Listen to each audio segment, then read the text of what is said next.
तय यह स्वाभाविक ही था, क्योंकि हमने सोचा था कि न केवल भूगोल बल्कि एक साझा इतिहास और संस्कृत, एक ही भाषा और दूसरी बहुत सी साझी बातें मैत्रीपूर्ण सहयोग को बढ़ावा देंगी, लेकिन ऐसा नहीं होना था।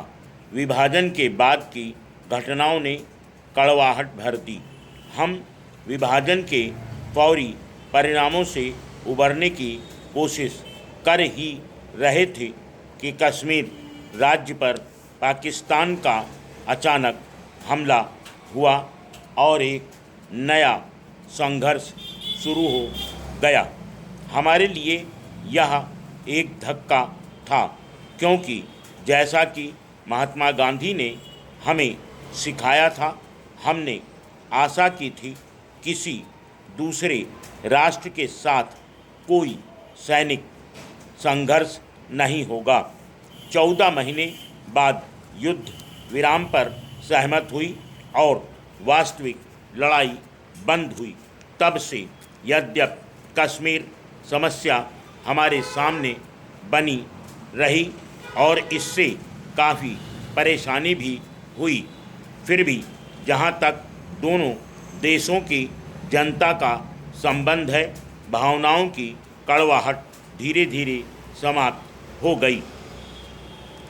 हमने अपना ध्यान उस मुख्य समस्या की ओर लगाया जो हमारे सामने थी, अपनी जनता की आर्थिक और सामाजिक उन्नति और खुशहाली। स्वतंत्रता से पहले भी हमने इस मामले में बहुत सोचा था और इस निष्कर्ष पर पहुँचे थे कि हमें योजनाबद्ध तरीके से आगे बढ़ना चाहिए। हमारे साधन सीमित थे और हम अपने घोषित लक्ष्यों की प्राप्ति के लिए उन्हें अधिकाधिक लाभदायक ढंग से उपयोग करना चाहते थे। स्वतंत्रता के बाद भारत का संविधान बनाने के लिए एक संविधान सभा बनाई गई थी।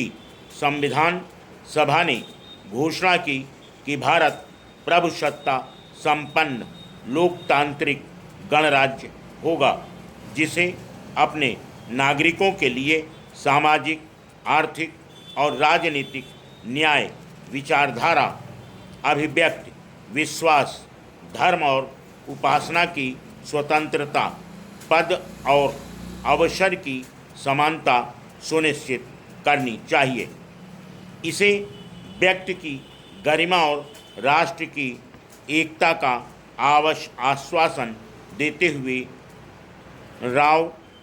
सब नागरिकों में भाईचारे को बढ़ावा देना था। 26 जनवरी 1950 को नए गणराज्य का उदय हुआ। हमारे सब प्रयास निर्धारित लक्ष्य को प्राप्त करने की दिशा में थे।